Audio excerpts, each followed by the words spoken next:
in che 24 di aprile, nella vigilia del 25 aprile, l'ho già modito in degli altri video. Però siccome per me è anche, per me e la mia, certamente è anche l'anniversario dei matrimoni, ora vorrei dedicare una poesia del Rutunt, una di quelle che più si dedica alla famiglia, alla coppia, ad esempio, ai, possiamo dire, piccoli piaceri domestici. In particolare questo che si intitola Godel Tut si riferisce agli ultimi 10 minuti, i 10 minuti da quando ti svegli, che suona la sveglia e però manca ancora un pochino per alzarsi definitivamente, o comunque per quando devi incominciare l'attività. E ora a Candida dedico questa, così come possiamo lasciarla come dedica a tutti coloro che in questo periodo o festeggiano l'anniversario di matrimonio, oppure vogliono semplicemente dedicarsi così un pensiero gentile, carino, d'affetto e d'amore, usando appunto questi versi. Qualche spiegazione di qualche termine che i Rotondi nel lontano ormai 1939, quando scriveva questa poesia, appunto utilizzava.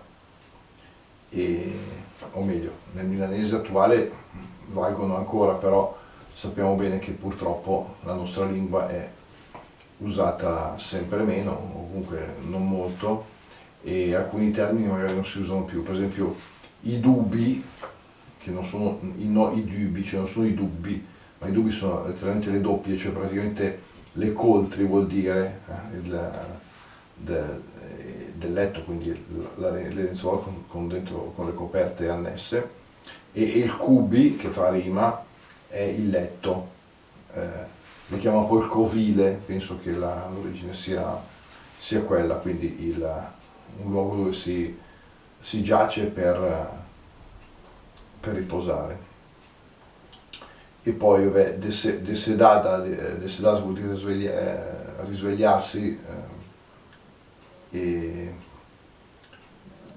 desgarbiarsi vuol dire sciogliersi, togliersi da un intreccio, insomma. Si intende, in questa poesia si intende quando uno si tira fuori, diciamo, dall'impiccio, dalla sonnolenza della mattina.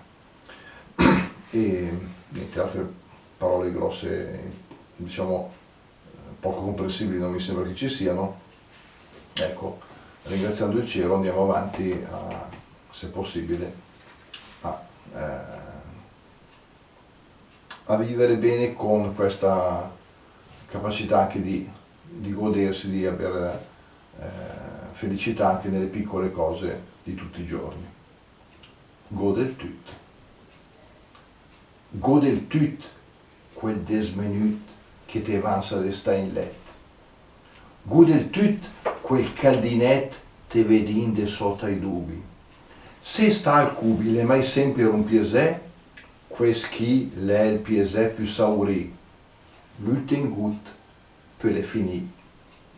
Che se peut te che visina la tua nina, te vedine ripusada, che sbadiglia, desedada per metà e metà indurmenta, che la tenta malastante de desgarbias, deslungas e destendes beatamente, tegnamente, che l'ultime 10 minutes, godel tut. Ciao!